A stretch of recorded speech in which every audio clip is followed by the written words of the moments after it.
सुरेश के दो बेटे थे, भीरू और धीरू। वो अपनी आखिरी वक्त में अपने बिस्तर पर था और उसके दोनों बेटे उसके पास आंखों में आंसू लिए बैठे थे। पिताजी, आप चिंता मत कीजिए, मैं और धीरू है ना, हम आपको कुछ नहीं होने देंगे। हाँ पिताजी, आप बस आराम कीजिए, डॉक्टर अभी आता ही होगा। मेरे बच्चों, मेरा अंतिम समय आ गया है। तुम दोनों मेरी बात ध्यान से सुनो। मैंने वकील से कहकर अपनी जायदाद तुम दोनों में आधी आधी बांट दी है। मेरे जाने के बाद तुम दोनों मिलकर रहना, एक दूसरे के सुख दुख में साथ देना। तुम्हारी माँ की भी यही इच्छा थी। जी पिताजी, आप जैसा कहेंगे हम वैसा ही करेंगे। जी पिताजी, आप जैसा कहेंगे हम वैसा ही करेंगे। और सुरेश उन्हें छोड़कर चला जाता है।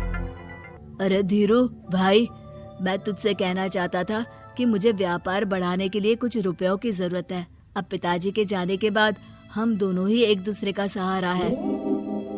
पिता के जाने के कुछ दिनों के बाद दोनों भाइयों की जिंदगी धीरे धीरे सामान्य हो जाती है। दोनों भाई अब अपना अपना व्यापार संभाल लेते हैं। दोनों एक ही घर में तो रहते हैं, लेकिन अब उनके रिश्ते में पहले जैसी बात नहीं रहती। भीरू शुरू से ही लालची था, इसलिए सुरेश ने पहले ही उन दोनों में प्रॉपर्टी का हिस्सा बांटकर लड़ाई की गुंजाइश खत्म कर दी थी। लेकिन पिताजी के जाने के बाद भीरू का लालच बढ़ने लगा। हाँ हाँ भैया, आप बताइए कि मैं आपकी किस तरह से मदद कर सकता हूँ। मुझसे जो बन पड़ेगा मैं करूँगा। अच्छा तो भाई, तू ना मुझे अपनी गाय दे दे। वैसे भी तू पढ़ा लिखा मॉडर्न लड़का है, भला तू गाय का करेगा क्या? लेकिन इससे मेरी ना बहुत मदद हो जाएगी। ठीक है भैया, आखिर भाई ही तो भाई के काम आता है। आप ले लीजिए मेरी गाय और उसे बेचकर आप उन रुपयों को अपने व्यापार में लगा लेना। बस फिर क्या था। भीरू अपने लालच की वजह से आए दिन धीरू से किसी न किसी बहाने पैसे या कीमती सामान ऐंठता रहता और बेचारा सीधा साधा धीरू उसकी मदद कर दिया करता। इसी तरह 2 साल बीत जाते हैं और दोनों भाई शादी कर लेते हैं। शादी होने के साथ ही अपनी बीवी के कहने पर भीरू अपना हिस्सा अलग कर लेता है। अब दोनों भाई अलग अलग रहने लगते हैं। अरे साधना, ये देखो, मैंने आज ही एक बड़ी डील साइन की है। ये शहर का सबसे बड़ी फैक्ट्री का मालिक है। इसके साथ व्यापार करके मेरे व्यापार में दिन दुनी रात चौगुनी तरक्की होगी। लेकिन इसकी बस एक ही शर्त है, अगर इसे हर हफ्ते सामान की पेमेंट नहीं दूंगा तो मुझे इसे जुर्माने के तौर पर बहुत बड़ी रकम देनी होगी।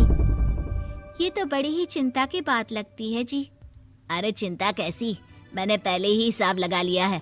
मैं इसे हर हफ्ते पेमेंट भी दूंगा और एडवांस पे ऑर्डर भी, तो फिर चिंता काहे की। पास से गुजर रहा भीरू उन दोनों की सारी बातें सुन लेता है और फिर, अरे राधा, सुनती हो? उस धीरू ने आज एक बहुत बड़ी डील साइन की है। ये सुनकर ना मुझे बहुत बुरा लग रहा है।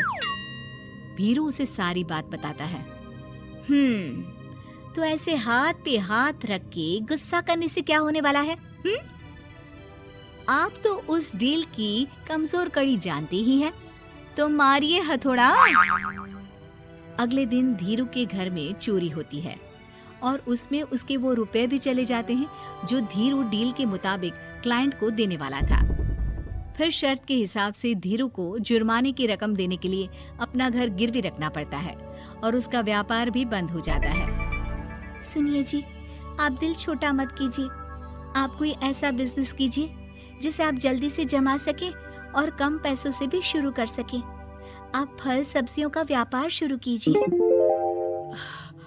तुम ठीक कहती हो, मैं कल से ही मंडी जाकर सब जानकारी लेकर आता हूँ। उधर भीरू और राधा धीरू की बर्बादी की खुशियां मनाने में लग जाते हैं और इधर धीरू खूब मेहनत करके फिर से अपनी आर्थिक हालात पटरी पर ले आता है। लेकिन फिर एक दिन,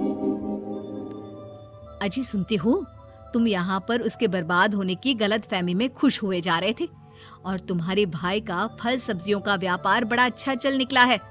मैं अभी बाजार में उसकी दुकान देख कर आ रही हूँ। अरे भीड़ लगी हुई थी वहां तो। तो फिर जल्दी से अपने खुराफाती दिमाग से कोई आइडिया निकालो इस मुसीबत का। आइडिया तो बहुत अच्छा है मेरे दिमाग में। अपने भाई से कह के इसके गोदाम में चूहे डलवा दूंगी, फिर देखना नजारा। राधा की चालाकी से धीरू का ये काम भी ठप हो जाता है। अब धीरू और उसकी पत्नी के लिए उधार पर जीने के अलावा कुछ नहीं बचा था। बेचारा ईमानदार धीरू अपने भाई भाभी की चालाकी की वजह से बहुत बुरे दिन काट रहा था। मैं तो बिल्कुल बर्बाद हो गया साधना। पिताजी का दिया हुआ अच्छा खासा बिजनेस संभाल रहा था, लेकिन मेरी किस्मत ने मुझे यहाँ लाकर खड़ा कर दिया। अब तो खाने के भी लाले पड़ रहे हैं। कोई नौकरी भी इतनी आसानी से नहीं मिल रही। मुझे माफ कर दो, मेरे साथ रहकर तुम्हें भी ये दिन देखने पड़ रहे हैं। देखिए जी, आप दिल छोटा मत कीजिए। भगवान कोई ना कोई रास्ता जरूर खोल देगा हमारे लिए। और मेरे दिमाग में तो एक अच्छा आइडिया आ भी गया। मैं बचपन से ही अपनी दादी, नानी और माँ को एक खास तरह का अचार बनाती देखती आई हूँ। वो अचार जितना टेस्टी होता है उतना ही उसे बनाना मुश्किल भी, लेकिन एक बार बन जाने पर वो जल्दी खराब भी नहीं होता जी। वो अचार सिर्फ हमारे ही गांव में बनता था, जिसे खरीदने के लिए दूर दूर से लोग आते थे। मैं सोचती हूँ वही अचार बनाने का काम हम शुरू करें तो। मैं बनाया करूंगी और आप उसे मार्केट में बेच आया करना।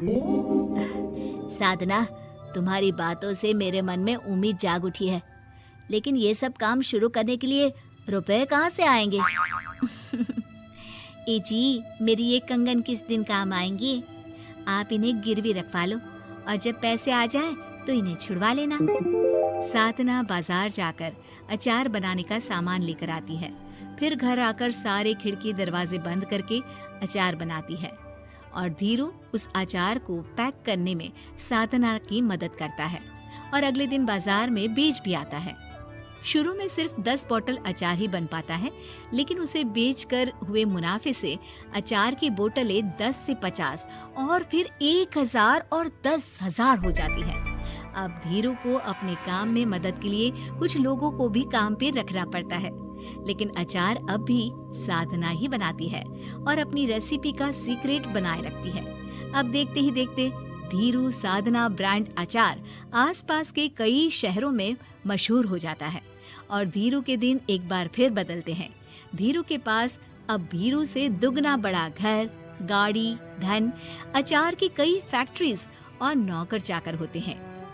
धीरू की इतनी तरक्की देखकर भीरू और राधा बुरी तरह से जल भुन जाते हैं, लेकिन अब उनके खिलाफ उनकी कोई चाल कामयाब नहीं होती। सुनिए जी, मैं ना कहती थी कि आप हिम्मत रखिए, एक दिन भगवान हमारे रास्ते जरूर खोल देगा। और देखिए जी, आज हम कहाँ से कहाँ आ गए।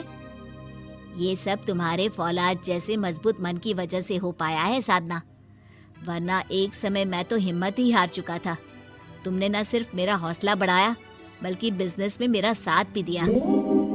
जहाँ एक तरफ धीरू और साधना अपनी मेहनत और हौसले से बहुत तरक्की कर चुके थे, वहीं दूसरी तरफ धीरू और राधा के लालच और धोखेबाजी की वजह से वो इनकम टैक्स वालों की नजरों में आ चुके थे।